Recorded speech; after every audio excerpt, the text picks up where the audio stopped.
성도 여러분, 사명과 소명의 미묘한 차이를 느끼십니까? 소명은 부르심의 의미, 사명은 보내심의 의미가 있습니다.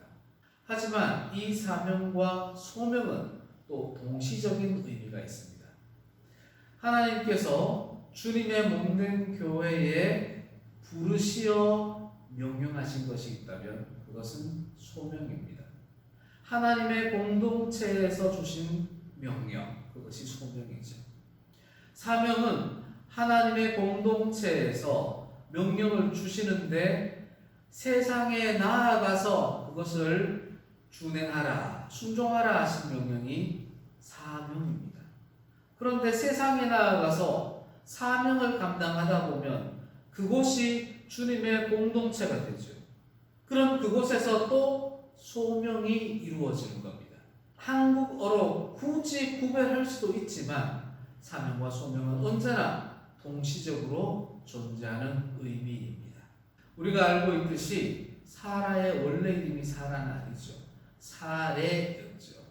여주인이다, 공주다 이런 뜻이 숨겨진 단어입니다.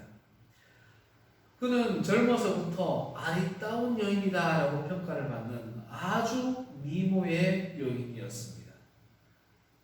갈대아 우르에서 아브라함과 결혼을 합니다. 이 사례는 아브라함과는 사실 이복 누이입니다. 데라에게는 세 아들이 있었다 했죠. 나홀과 하란과 아브라함이 있었게 됐습니다. 이복 누이가 있었다라는 말은 데라에게 또 다른 후처가 있었다는 소리죠. 거기에 있는 자식들도 많이 있었을 겁니다. 그 중에서 아브라함의 형제들, 데라의 본처의 형제들이 지금 하란으로 이주를 한 겁니다. 이복 누이인 사례도 아브라함과 혼인한 부부였기에 남편을 따라 하란으로 이주를 해온 겁니다. 하란에 왔는데 어느 날 하나님께서 남편 아브라함에게 선포를 하시는 겁니다. 너는 고향과 친척과 아비 집을 떠나 내가 너에게 보여줄 땅으로 가라. 내가 너로 큰 민족을 이루고 내게 복을 주어 내 이름을 창대하게 하리니 너는 복이 될지라. 아멘. 이렇게 하나님이 남편 아브라함에게 이야기하는 것을 사라가 나중에 알게 됩니다. 사라도 기분이 아주 좋습니다. 와, 내 남편이 하나님으로부터 인정을 받구나. 하나님이 내 남편을 통해 역사하시는구나. 너무너무 기쁩니다. 남편 아브라함이 하란에서 가나안으로 떠나자고 합니다. 하나님이 명령하셨으니 떠나야 된다는 겁니다. 부인인 사례는 남편의 그 말에 코 한마디 달지 않고 순종하여 남편과 함께 길을 나섭니다. 가나안 땅에 들어옵니다. 세겜 땅에 이릅니다. 세겜 땅에 도착했더니 하나님께서 남편 아브라함에게 또다시 언약을 하십니다. 12장 7절 말씀입니다. 내가 이 땅을 네 자손에게 주리라. 아멘. 아브라함에게 하나님이 이렇게 말씀을 하시는 겁니다. 사례는 또 기쁨을 느낍니다. 이야, 이제 나에게 많은 자손과 큰 기쁨이 있겠구나. 이때 사례 나이가 65세입니다. 노년에 이제 아이가 생기지 않겠다 포기했게 됐는데 하나님이 자손을 주고 네 자손에게 이 가나안 땅을 주겠다 했으니 사례가 얼마나 기뻤겠습니까? 하루 이틀이 지납니다. 사례의 몸에 아무 이상이 생기지 않습니다. 아브라함은 이 땅이 아닌가 봐 하고 남쪽으로 내려가 베델 산지로 들어갑니다. 베델 산지에 거주하는 동안에도 부부 사이에는 아무 일도 생기지 않습니다. 이 땅도 아닌가 봐. 남편이 남부지역 네겝 땅으로 내려갑니다. 사례도 남편의 그 여정에 동행하며 함께 나아갑니다. 그래, 이 땅이 아닌가 봐. 하나님의 약속은 아마 저 남부지방인가 봐. 네겝 땅에 내려갔습니다. 네겝 땅에 도착해서 살아가는데 기근이 듭니다. 아브라함과 사례가 이야기합니다. 이 땅이 아닌가 봐. 애굽으로 가자. 아브라함이 애굽으로 내려갑니다. 사례가 생각해도 그게 맞는 것 같습니다. 이 황무지 같은 네겝 땅에 머물러 있을 수가 없어. 저 북쪽 세겜 땅, 베델 산지 어디에서도 하나님의 언약이 이루어지지 않았어. 우리 애굽 땅으로 잠시 내려가 있읍시다. 내려갑니다. 애굽 땅에 갔더니 남편 아브라함이 얼토당토하는 이야기를 합니다. 여보, 당신이 너무 아리따우니 혹시 나를 죽이고 당신을 뺏어가면 어쩌겠소? 내 목숨이라도 살려야 되지 않겠소? 당신 나의 누이라 합시다. 사례를 자기 누이라 하는 겁니다. 용납할 수 없는 일이 벌어졌지만 사례도 애국 사람들의 그 호전적인 모습에 두려워하여 남편의 뜻에 동의합니다. 하지만 하나님께서는 아브라함과 사례를 가만두지 않으시고 직접 개입하셔서 부부를 구원해 주시고 다시금 가나안 땅으로 올라오게 인도해 주십니다. 그렇게 베델 산지로 돌아오고 헤브론에 정착하게 됩니다. 하란을 떠난 지 10년이 지났습니다. 분명히 하나님은 사례를 통해서 자식을 준다 하셨는데 아무 소식이 없습니다. 사례가 남편에게 이야기합니다. 여보, 하나님 말씀하신 게 맞을까? 믿어도 될까? 여보, 안 되겠어. 내 몸종 하갈을 당신에게 줄 테니, 첩으로 줄 테니 당신이 하갈을 통해서 자녀를 얻으세요. 내가 용납하겠습니다. 라며 자기의 몸종인 하갈을 아브라함에게 첩으로 내어줍니다. 막상 내어주고 나니 자신은 임신을 못하는데 하갈은 덜컥 임신을 합니다. 임신을 하자마자 주인인 사례를 멸시하기 시작합니다. 사례는 후회하지만 이미 엎질러진 물입니다. 그 길로 하갈을 학대하기 시작합니다. 사례의 학대를 못 이긴 하갈이 그만 집을 나갑니다. 하나님이 또 개입하셔서 하갈을 집으로 돌려보내고 1년 뒤에 이스마엘을 출산하게 됩니다. 사례는 하나님의 언약을 자신의 뜻으로 하나님의 명령을 이루어가려 했던 겁니다. 하나님의 말씀 자체를 못 믿었던 건 아닙니다. 하나님이 후손을 주시는데 나를 통해서 주신다는 말을 안 했잖아. 그럼 하갈을 통해서 주시겠지. 하갈을 통해서 자식을 얻으면 내가 키우면 내 자식이지 뭐. 이런 마음으로 접근을 했던 겁니다. 하나님의 언약을 하나님의 방법이 아니라 자기의 방법으로 이루려 했던 겁니다. 그렇게 이스마엘이 태어나고 13년이 지났습니다. 어느덧 하란을 떠난 지 24년이 지났습니다. 이제는 하나님의 언약을 더 이상 믿을 수가 없는 지경이 된 겁니다. 거의 포기할 때쯤 아브라함 나이 99세에 사레 나이 89세에 하나님이 아브라함에게 다시금 선포하십니다. 할례를 행하라. 하나님은 그곳에서 할례 언약을 선포하시며 아브라함에게 다시 한번 후손을 주겠다 선포하십니다. 그러면서 사레의 이름을 사라, 열국의 어머니라는 이름으로 바꾸라고 명령을 하십니다. 그리고 지금까지 하나님의 언약은 온전히 아브라함을 향해서만 있었는데 이 할례 언약 과정에서 하나님은 사레가 언약의 대상에 포함됨을 처음으로 선포하십니다. 창세기 17장 15절 16절 말씀입니다. 하나님이 또 아브라함에게 이르시되 이름을 사레라 하지 말고 사라라 하라. 내가 그에게 복을 주어 그가 내게 아들을 낳아주게 하며 내가 그에게 복을 주어 그를 여러 민족의 어머니가 되게 하리니 민족의 여러 왕이 그에게서 나리라. 아멘. 지금까지 하나님께서는 아브라함을 통해서 복이 될지라 너로 말미암아 복이 될지라 하셨는데 이 순간부터 사례를 통하여 사례에게 복을 주고 사례가 열국의 왕들의 어머니가 될 것이다라며 사례가 복의 통로가 될 것임을 선언해 주십니다. 처음으로 언약의 대상으로 직접적으로 선포되어집니다. 이후에 두 천사와 함께 하나님이 아브라함에게 나타나서 또 한 번 후손에 대한 언약을 선포하십니다. 이때 사라가 웃습니다. 내 어찌 18장 1절에서 15절 사이에 사라의 웃음에 대한 이야기가 나옵니다. 그때 사라가 처음으로 하나님과 직접 대화를 합니다.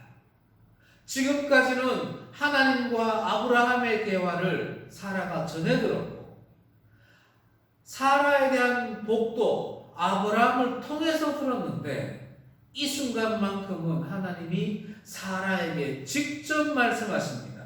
18장 15절 말씀입니다. 사라가 두려워서 부인하여 이르되 내가 웃지 아니하였나이다 이르시되 아니라 네가 웃었느니라. 웃음에 대한 말씀을 하시면서 하나님과 사라가 직접 대화를 나누십니다.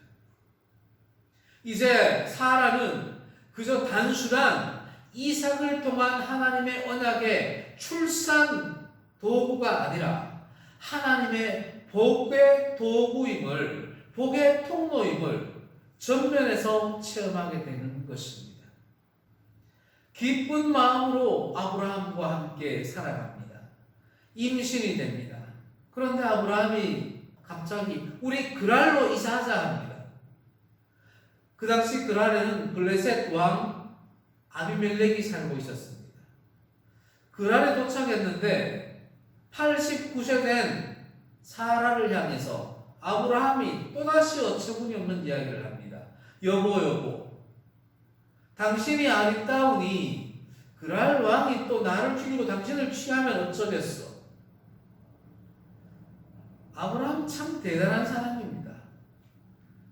89세의 자기 아내, 임신한 자기 아내를 향해 이렇게밖에 말을 할 수가 없습니다. 그랄 왕 앞에서 내 아내인데 지금 임신했습니다. 이 말을 참아 못하는 겁니다. 결국 아비멜렉이 사라를 데리고 갑니다. 하나님께서 또다시 개입하셔서 그랄 왕에게 아비멜렉에게 현몽하셔서 그를 돌려보내게 하십니다. 결국 그랄에서 이삭이 출산하게 됩니다. 아브라함 나이 100세에 사라 나이 90세에 25년 전에 하란 땅에서 선포하신 하나님의 그 언약이 지금 이 땅, 가나안 땅 그랄 지역에서 이루어진 겁니다. 그로부터 3, 4년이 지나고 나서 이스마엘과 하갈이 아브라함 공동체에서 추방당하게 됩니다. 이후에 사라는 아브라함과 함께 또다시 헤브론으로 이주를 하죠. 그곳에서 한참을 살다가 127세에 사라는 죽음을 맞이합니다. 사라가 127세면 아브라함은 137세, 이삭은 37세입니다. 이때까지도 이삭은 결혼하지 않았게 됐습니다.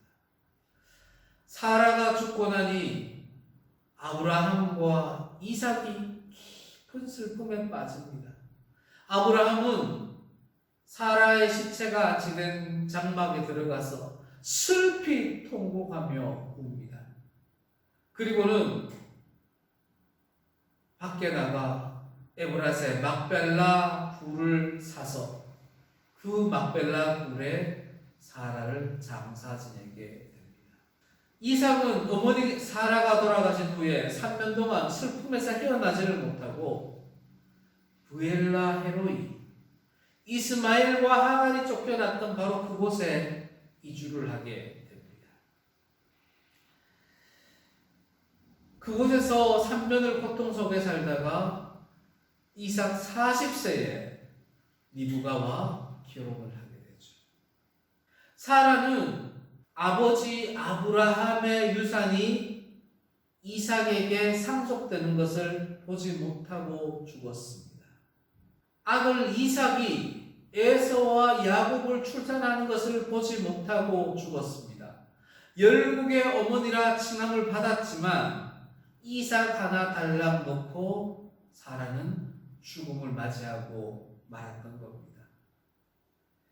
이삭이 결혼하고 나자 아브라함이 가만히 있지를 않습니다. 후처 그두라를 아내로 맞이합니다. 그리고는 137세가 넘은 아브라함이 혈기왕성해서 그 노년에 후처 그두라를 통하여서 자식을 자그마치 6이나 더 낳습니다. 일부의 유산들을 주고는 그 6 아들을 이스마엘을 추방한 것 같이 또 추방해버리고 갑니다. 사라가 죽은 후에 아브라함은 그렇게 자기 인생을 또 살아갑니다. 사라의 인생을 이렇게 돌아보고 있노라면 참 안타깝고 마음이 아픕니다. 하갈을 학대할 때는 사라 정말 왜 그럴까? 너무 심하다라는 마음까지 들지만 사라의 인생 자체를 봤을 때 이 땅에 와서 한 일이라고는 이삭 하나 달랑 놓고 죽은 것밖에 없습니다. 그의 인생이 너무나 안타까운 겁니다. 65세의 하란에서 다시 가나안 땅으로 넘어와서 127세 자그마치 70년 가까이를 이삭 하나 놓고 살았다는 겁니다. 사랑하는 성도 여러분, 여러분들 향해 이렇게 살라고 한다면 수용하시겠습니까? 하나님이 여러분을 향하여 이 땅에 보내시면서 남편 섬기고 아나 키우고 살다가 죽어라. 여러분 수용하시겠습니까? 단순히 하나님과 아브라함의 통로로 시작됐던 사라의 인생이 어느 순간 하나님과 사라의 직접 언약이 맺어지기 시작을 합니다. 다시 한번 읽어드리겠습니다. 창세기 17장 16절 말씀입니다. 내가 그에게 복을 주어 그가 내게 아들 낳아주게 하며 내가 그에게 복을 주어 그를 여러 민족의 어머니가 되게 하리니 민족의 여러 왕이 그에게서 나리라. 아멘. 사라가 하나님 언약의 대상으로 직접적으로 쓰임을 받은 겁니다.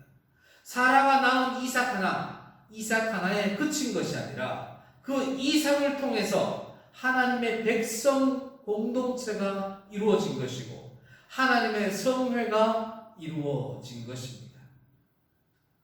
사랑하는 성도 여러분, 저와 여러분들에게는 하나님이 어떤 소명, 어떤 사명을 주셨습니까? 하나님은 우리를 교회에서, 가정에서, 직장에서, 지역사회에서, 이 땅에서 각각의 사명을 주셔서 보내셨습니다. 어떤 사명이 있을까요? 여러 가지 사명이 있겠지만 공통된 사명이 한 가지 있습니다. 누구에게나 주신 공통된 사명, 그것은 바로 사라와 같이 영적 아들을 낳으라는 사명입니다. 우리를 영적 아들로 이 땅에 선택해 주신 것처럼 너희들도 이 땅에서 영적 아들을 출산하라고 우리에게 주신 것이 바로 하나님의 사명입니다.